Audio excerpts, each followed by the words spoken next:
Jadi doa Rabbi firli dan seterusnya itu doa yang hebat tuh Pak Ibu. Ya. Maka jangan tidak membaca doa ini dalam salatnya. Kalau soal versi bacaan terserahlah. Mau yang hadis Abu Dawud, mau yang hadis At-Tirmizi, atau mau yang biasa kita baca sejak dulu kita belajar salat. Ya, semuanya itu maknanya sama, tidak ada bedanya, cuma tata letak. Rakaat kedua kan ada duduk tahiyat awal. Ya ada. Kalau rakaat ketiga, keempat kan ada duduk tahiyat akhir. Nah, di rakaat yang pertama dan ketiga, Nabi kalau ingin berdiri setelah sujud yang kedua, kan berdiri kita itu, maka Nabi duduk dulu. Namanya duduk istirahat. Karena pernah terjadi pembunuhan sahabat dulu secara massal di masa Nabi, dan Nabi kunut yang mendoakan kehancuran orang-orang yang membunuh para sahabat itu. Ya, itu namanya kunut nazilah, agar Allah menurunkan azabnya kepada mereka yang zalim itu. Dan itu selama sebulan Nabi pernah melakukan. Artinya ketika ada kasus-kasus seperti sekarang Palestina itu, maka kita kunut. Doakan kehancuran itu, orang Israel itu. Kunut. Karena Nabi melakukan itu. Keadaan-keadaan sekarang, kunut subuh lah Bapak Ibu. Ya, keadaan-keadaan sekarang ini, doakanlah saudara kita ini Palestina itu, ya, agar Allah menurunkan pertolongan ke mereka, menghancurkan orang-orang Israel itu. Doakan setiap subuh, doakan di masjid-masjid. Ya, kalau bisa sekarang semua masjid kunut nazilah. Ajmain. Bapak, ibu-ibu, kaum muslimin, jamaah salat maghrib yang dimuliakan Allah. Kembali kita bersyukur pada Allah atas segala karunia-Nya. Salawat dan salam untuk Nabi kita Muhammad sallallahu alaihi wasallam.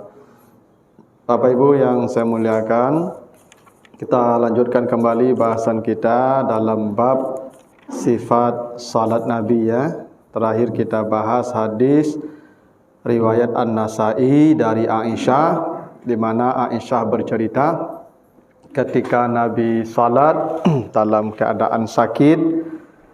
Beliau sakit ya di hari Jumat, ya maghrib itu tidak bisa lagi berdiri. Ya, kalau berdiri pingsan, jatuh. Maka kata Aisyah, saya lihat Nabi dalam sakit itu salatnya duduk bersila di lantai.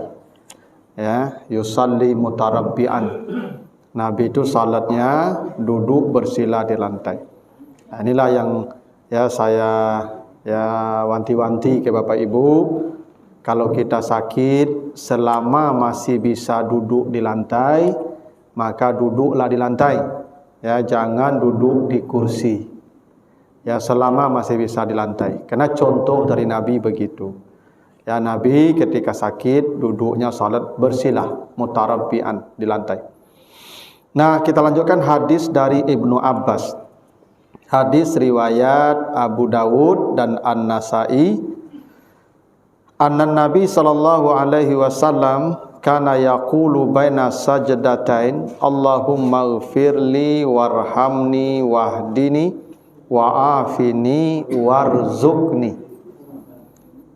Kata Ibnu Abbas, adalah Rasulullah itu di antara dua sujud. Nah, ini duduk di antara dua sujud. Nabi membaca Allahumma ighfirli warhamni wahdini wa'afini warzuqni. Nah, ini doanya Pak ya. Enggak beda dengan kita baca ya. Kalau kita Rabbi firli warhamni wajburni warfa'ni warzuqni wahdini ya, wa'fu anni gitu ya. Padahal dalam hadis yang sahih itu bacaannya tidak begitu. Ya, dalam hadis riwayat Abu Dawud ini Rabbi firli warhamni wahdini wa'afini warzuqni. Itu dalam hadis Abu Dawud dan An-Nasa'i. Tapi dalam hadis riwayat At-Tirmizi ada lagi bacaan yang beda versinya, Rabbil firli warhamni wajburni warzuqni warfa'ni. Nah, itu dalam hadis ya At-Tirmizi. Ada dua versi bacaannya.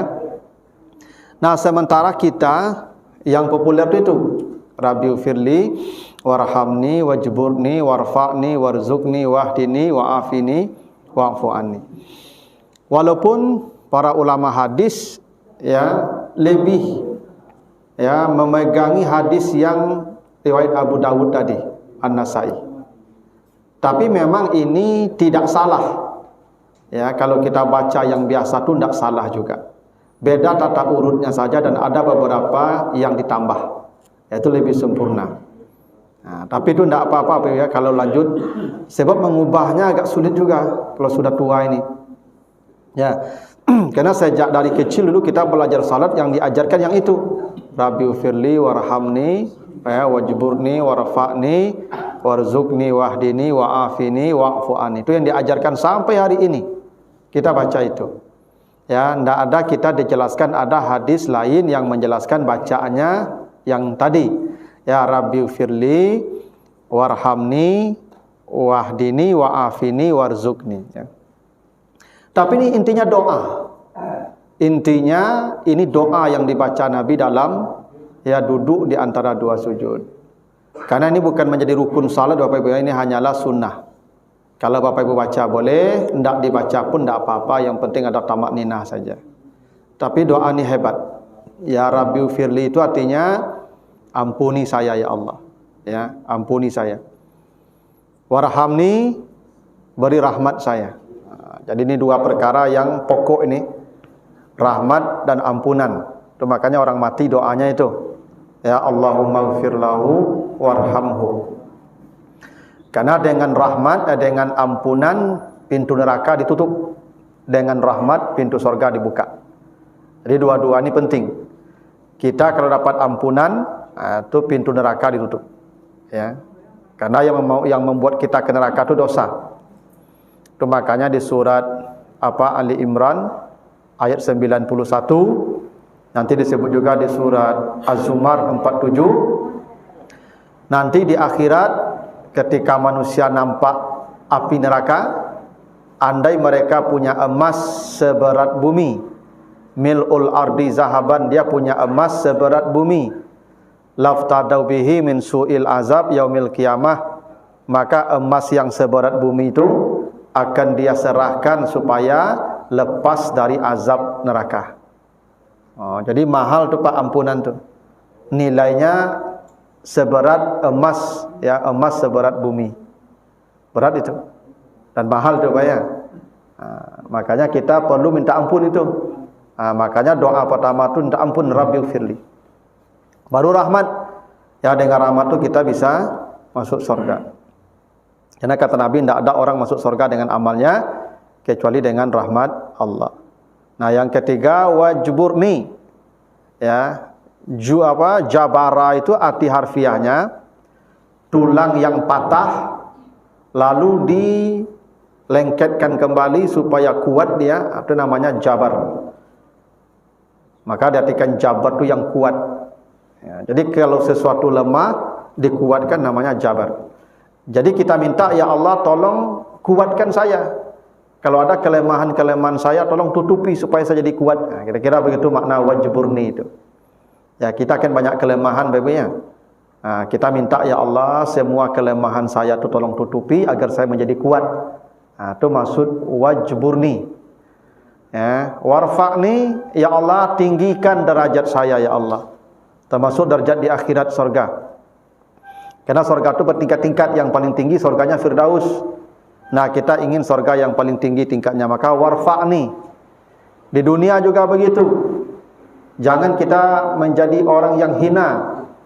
Kalau bisa kita mati, semua orang mendoakan kita, semua orang kehilangan kita. Kalau kita hadir, tempat kita ya diberikan yang tinggi, yang terhormat, kira-kira begitu. Karena ada orang Pak Ibu cuma timun bungkuk sih duit ke. Ya, ado lah tapi tak datang orang lah Pak. Ya. Ya, ado tak menambah ado lah itu. Kita tak ingin begitu hidup itu. Warfa'ni. Ya, angkat saya ke tempat yang tinggi. Ya, hingga keberadaan saya tu dilihat orang. Kira-kira begitu maknanya itu. Hebat doa tu Pak Ibu. Ya. Lalu wahdini ya, warzuqni. Beri saya rezeki. Rezeki itu macam-macam Ibu. Rezeki itu bisa materi, bisa non materi. Ya, ilmu rezeki itu. Makanya doanya apa? Rabbi zidni ilman warzuqni fahman. Nah, jadi ilmu itu rezeki itu. Maka warzuqni fahman, ya. Nah, jadi beri saya ilmu, karena ilmu itu rezeki. Anak juga rezeki. Itu makanya kita waktu berhubungan itu ada doanya ya. Allahumma jannibna minasyaitan wa jannibis syaitan ma razaqtana. Nah, jadi anak itu rezeki itu. Ya, termasuk rezeki itu kesehatan, itu rezeki itu. Nah, termasuk material seperti rumah, kendaraan, harta, itu namanya rezeki. Nah, kita minta ya Allah beri saya rezeki dalam berbagai macam bentuk, beri saya rezeki. Nah, itu doa dalam salat tu Ibu. Ya, baru wahdini, beri saya hidayah. Ya hidayah. Karena dengan hidayah ini hidup kita menjadi tenang. Apa kata Allah? Faman tabi'a hudaya fala khaufun alaihim walahum yahzanun. Siapa yang mengikuti hidayah saya, hidupnya tidak akan takut, tidak akan sedih. Nah, itu kan penting hidayah itu. Orang kalau dapat hidayah, hidupnya tenang, tidak ada takut, tidak ada sedih. Orang yang susah tidur itu jauh dari hidayah itu. Karena hidupnya takut dan sedih. Ya. Makanya hidayah itu dari kata itu ada kata hudu. Hudu itu artinya tenang. Nah, kenapa hidayah disebut hidayah? Karena hidayah itu ketenangan. Makanya Bapak Ibu sekarang kan dapat hidayah nih. Tadi kan doanya begitu kan, ihdinas siratal mustaqim gitu kan. Nah, sekarang sudah dapat hidayah nih. Makanya sekarang Bapak Ibu tenang hatinya kan. Nah, itu makanya tekan tu bagai itu. Ya, kan? Nah, tanda hati tenang tu. Lalu tekan tu, itu tanda hati tenang.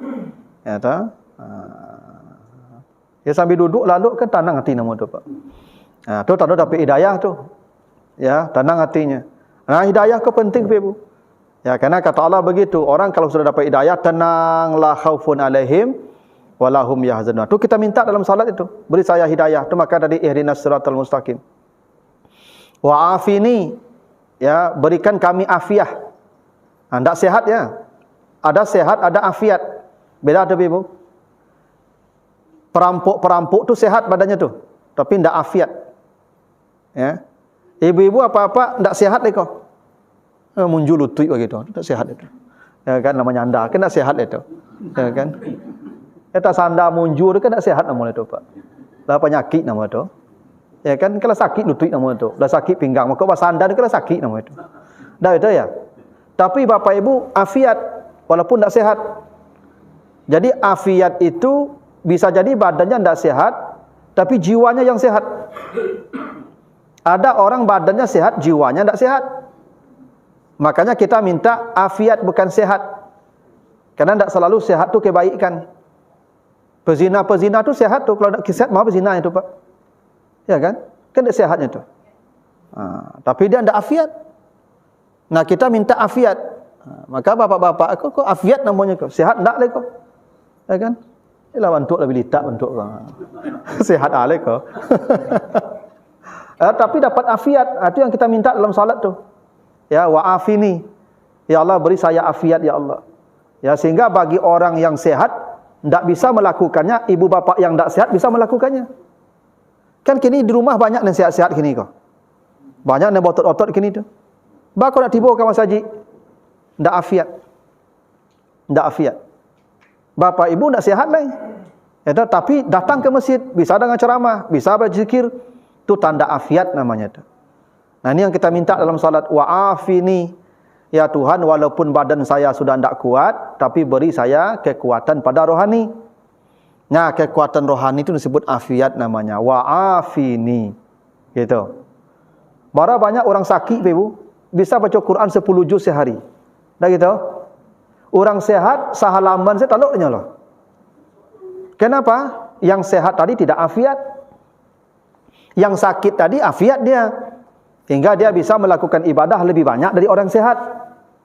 Nah, makanya yang kita minta dalam salat itu wa'afini, ya Allah berikan kami afiat ya Allah. Baru ya wa'fu anni ya, dan maafkan saya. Apa bedanya wa'firli, Rabbi firli dengan wa'fu anni? Kalau ghafara menutup kejahatan dengan kebaikan, itu ghafara. Kalau Allah mengampuni kita, maka dosa kita diganti dengan pahala. Itu namanya ghafara. Ulaika yubaddilullah sayyi'atihim hasanat, begitu kata Allah. Bukti Allah mengampuni, diganti dosanya dengan pahala. Kalau Bapak Ibu berdosa 1000, maka dengan istighfar diganti pahala 1000 dosa tadi. Itu namanya ghafar. Kalau wa'fu dihapus. Ya, tapi belum tentu diganti. Dihapus saja. Nah, minimal kalau engkau tidak akan mengganti dengan kebaikan dosa saya, minimal hapus saja. Kira-kira begitu maknanya.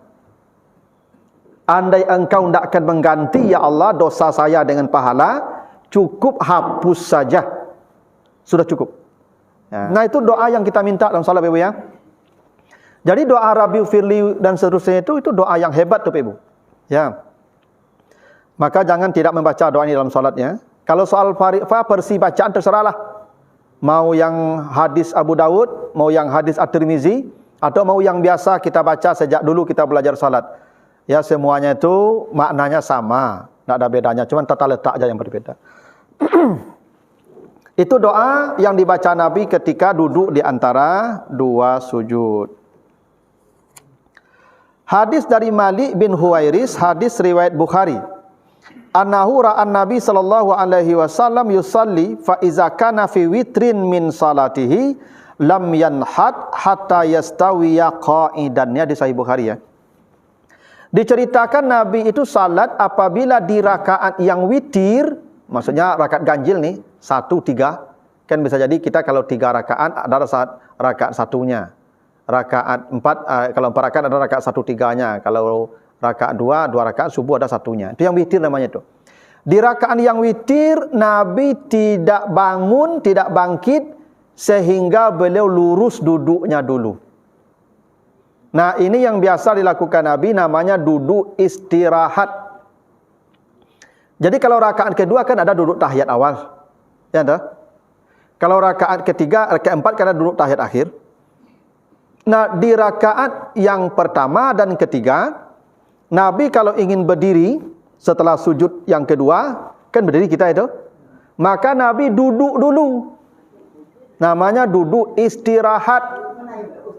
Ya, itu duduknya duduk istirahat namanya. Itu hadis sahih itu. Jadi jangan Bapak Ibu bertangka lo masalah itu, hadis sahih. Nabi tidak bangun berdiri kecuali lurus dulu duduknya. Namanya duduk istirahat. Ya, contohnya Bapak Ibu kalau ya, kan sudah sujud tuh. Allah, tuh duduk dulu. Ya. Atau kalau sini Allahu Akbar dari sini, Allahu Akbar. Tapi boleh saja langsung berdiri, tidak apa-apa. Jadi duduk itu sunnah, duduk istirahat namanya. Apakah kita imam, apakah kita makmum sama-sama duduk istirahat. Ya, jadi Nabi berdirinya setelah duduk dulu. Ya, hadis dari Malik bin Huwairis, hadis Bukhari. Jadi tidak nambah salat Pak? Enggak. Namanya duduk istirahat. Ada sebagian ustaz yang bilang itu, katanya itu berarti kita menambah duduk dalam rukun salat. Jadi 2 kali duduknya jadi 15 rukun salat jadinya katanya. Begini, ibadah itu kalau ada dalil kerjakan, yang tidak ada dalil jangan. Dan ini ada dalilnya. Bahkan hadisnya hadis sahih. Hadis dari Malik bin Huwairis, hadis riwayat Bukhari. Diceritakan iza kana fi witrin, bila di rakaat-rakaat yang witir, maksudnya 1 dan 3, min salatihi, kalau Nabi salat, lam yanhat, tidak bangun ke atas, tidak berdiri, hatta yastawiya qa'idan, sampai lurus beliau duduk dulu. Namanya duduk istirahat. Dan itu ada untungnya, ada maksudnya juga. Makmum kenapa duduk istirahat juga? Memastikan imam duluan berdirinya. Karena bisa jadi imam ko lah sakit pinggang, lamu naik kate. Maka dengan duduk istirahat, perhatikan imam berdiri dulu. Kalau sudah lurus berdiri imam, baru semua makmum ikut berdiri. Sebab bisa jadi imam ni lambat berdirinya, makmum cepat, anak muda-muda saja di belakang. Berarti dulu dari imam nanti itu berdirinya tu. Maka duduk istirahat itu untuk memastikan imam sudah pasti benar-benar lurus keadaan berdirinya. Baru kita berdiri. Ada hikmahnya duduk istirahat itu. Cuma kalau imamnya ko lai mudo, capek naik kate, naik ialah kate nak ba'ala. Jadi duduk istirahat itu bukan kewajiban, tapi Nabi melakukan itu. Nabi tidak naik ke atas setelah sujud yang kedua itu di rakaat-rakaat yang witir. Kalau rakaat yang genap kan ada duduk tahiyat awal dan duduk tahiyat akhir kan? Kalau di rakaat yang witir yang 3-1-3, maka Nabi duduk lurus dulu duduknya, baru Nabi ke atas. Berarti takbir Nabi itu setelah duduk itu tadi. Jadi Nabi duduk dulu, baru Allahu Akbarnya ke atas. Sebab kalau Allahu Akbar duduk dulu, nanti ke atasnya terhenti takbirnya. Ya, kalau jadi imam. Jadi kalau jadi imam, angkat dulu kepala, duduk dulu, baru Allahu Akbarnya ke atas. Kalau tidak duduk, Allahu Akbarnya dari bawah. Kalau tidak duduk istirahat. Jadi duduk istirahat itu dibolehkan, bahkan Nabi melakukannya. Ya, dan hadisnya hadis sahih, hadis Bukhari. Ya. Cuman ini tidak wajib hukumnya duduk istirahat itu. Gitu ya. Diceritakan Nabi itu kunut sebulan setelah ruku, di mana beliau mendoakan kebinasaan suku-suku Arab yang membunuh sebagian para sahabat. Jadi ini Nabi melakukannya di setiap salat. Ini diceritakan begitu selama sebulan. Nabi kunut. Ya, tidak disebutkan di salat apa, tapi Nabi selama sebulan itu kunut karena pernah terjadi pembunuhan sahabat dulu secara massal di masa Nabi, dan Nabi kunut mendoakan kehancuran orang-orang yang membunuh para sahabat itu. Ya, itu namanya kunut nazilah, agar Allah menurunkan azabnya kepada mereka yang zalim itu. Dan itu selama sebulan Nabi pernah melakukan. Artinya ketika ada kasus-kasus seperti sekarang Palestina itu, maka kita kunut. Doakan kehancuran itu orang Israel itu. Kunut. Karena Nabi melakukan itu. Ya, hadis sahih Bukhari Muslim itu. Pokoknya kunut, doakan kehancuran dia. Ya. Bahkan hadis riwayat Ahmad dan Daruqutni itu amma fi subuhi falam yazal yaknut hatta farakat dunya. Adapun kunut subuh, beliau selalu melakukannya sampai meninggalkan kehidupan dunia. Jadi yang tadi di 5 waktu. Selama sebulan Nabi kunut 5 waktu. Selama sebulan. Mendoakan kehancuran suku-suku Arab yang membunuh para sahabat. Setiap salat. Yang ini selama sebulan. Yang subuh selalu beliau kerjakan sampai meninggalkan dunia, hatta faraqad dunya, sampai beliau berpisah dari kehidupan dunia. Ini yang kunut subuh nih. Iya. Berarti kunut subuh itu ada dalilnya. Bahkan hadis dari Anas juga, hadis riwayat disahihkan oleh Ibnu Khuzaimah, kana la yaknut illa iza da'a li qaumin au da'a ala qaumin. Tapi di sini dijelaskan Nabi itu pasti selalu kunut kalau ada orang-orang yang berbuat zalim kepada umat Islam, mendoakan kebaikan bagi umat Islam dan mendoakan kebinasaan bagi kaum yang zalim kepada umat Islam. Itu kalau ada kejadian pasti Nabi kunut. Makanya Bapak Ibu, kalau ada terjadi misalnya pembantaian di Rohingya, pembantaian di mana Uighur Cina atau pembantaian di Palestina, maka kunut. Ada bencana, ada kezaliman kepada saudara kita, kunut. Ya, doakan kehancuran mereka. Doakan kemenangan umat Islam. Itu diperintahkan Nabi, dan Nabi lakukan begitu selalu. Ya.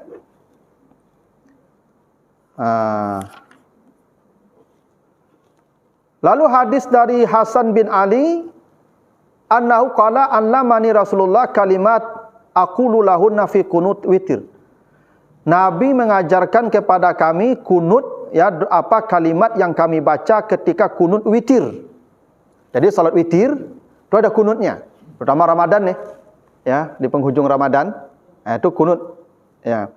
Apa doanya? Allahumma hdini fiman hadait, wa afini fiman afait, wa tawallani fiman tawallait, wa barik li fima aqtait, wa qina syarra ma qadait, fa innaka taqdi wa la yuqda alaik, innahu la yazillu man walait. Tabarakta rabbana wa ta'ala. Itu doanya, dan itu biasa di subuh dibaca. Ya, kunut subuh. Ya, kalau mau dipanjangkan, tambah doanya. Ya Allah, tolonglah saudara kami, hancurkan musuh-musuh Allah, musuh-musuh Islam yang zalim kepada umat Islam. Doakan begitu. Dan itu disuruh, dan Nabi ajarkan. Ini baca nih. Ya, doa yang ketika kunut, ya ketika subuh terutama ini, dan Nabi tidak pernah meninggalkannya sampai berpisah dari kehidupan dunia. Begitu. Nah, sekarang keadaan sekarang kunut subuh lah Bapak Ibu. Ya, keadaan sekarang ini doakanlah saudara kita ini Palestina itu, ya, agar Allah menurunkan pertolongan ke mereka, menghancurkan orang-orang Israel itu. Doakan setiap subuh, doakan di masjid-masjid. Ya, kalau bisa sekarang semua masjid kunut nazilah. Bapak Ibu coba lihat di media sosial dulu, Masya Allah, Bapak Ibu tak terbayangkan kalau kita hidup di situ. Anak-anak, itu hancur hati kita Bapak Ibu melihat kondisi mereka di sana. Kalau kita tidak bisa mengirim bantuan, kan doalah, tidak bisa juga doa. Ya. Hadis dari Abu Hurairah, Nabi bersabda, "Iza sajada ahadukum fala yabruk kama yabrukul ba'ir wal yada' yadaihi qabla rukbatai." Ini hadis ya dari Abu Hurairah, ya. Jadi kata Nabi, apabila kamu sujud, jangan ia duduk sebagaimana duduknya onta, tapi hendaklah dia meletakkan dua tangannya dahulu dari dua lututnya. Ini Nabi katakan begitu, hadis dari Abu Hurairah.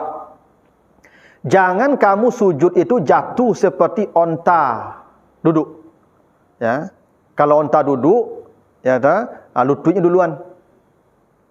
Ya, lutut dulu. Kata Nabi, tangan dulukan.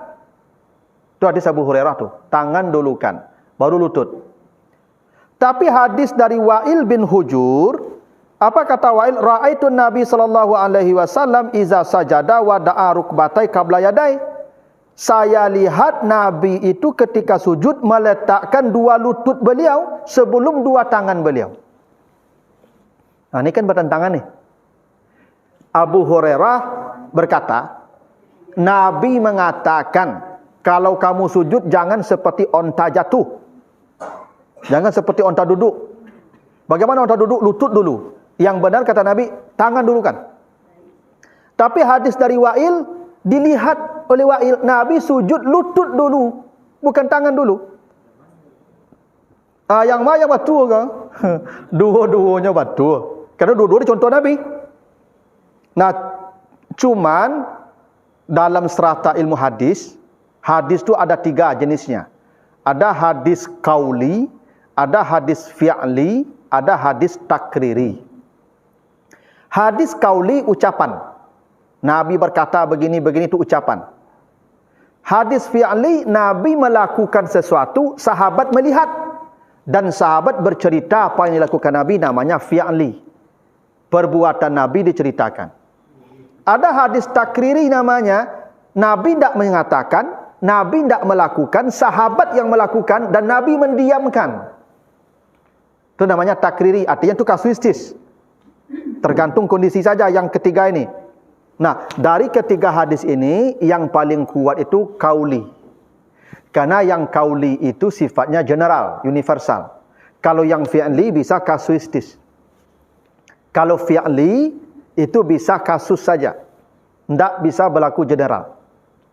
Sama dengan Aisyah melihat Nabi salat malam 11.443. Gitu ya. Tapi dalam hadis lain, hadis Bukhari, Nabi mengatakan salat malam 2222. Nabi melakukan 443. Tapi kata Nabi 222. Ya dah? Kan berlawanan tuh. Nabi melakukan 44, tapi beliau katakan 22.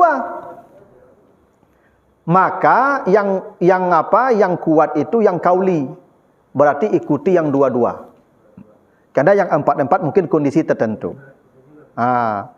Maka berdasarkan itu hadis yang tadi yang lebih kuat tangan dulukan. Kalau lutut boleh saja, tidak ada masalah. Karena ada contoh dari Nabi juga. Makanya kadang-kadang kita ni Bapak Ibu saling menyalahkan karena tidak baca hadisnya dua-duanya. Padahal kalau kita baca hadisnya dua-duanya bersumber ke Nabi. Yang lutut dulu itu ada hadisnya dari Nabi. Yang tangan dulu ada hadisnya dari Nabi juga. Yang lutut dulu itu sunnah, yang tangan dulu sunnah. Yang tidak sunnah itu kepala duluan. Tidak sunnah.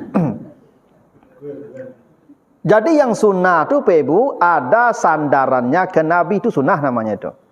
Selama masih ada sandarannya ke Nabi itu namanya sunnah. Bahwa berbeda praktek ya tidak apa-apa, karena praktek ibadah Nabi juga berbeda.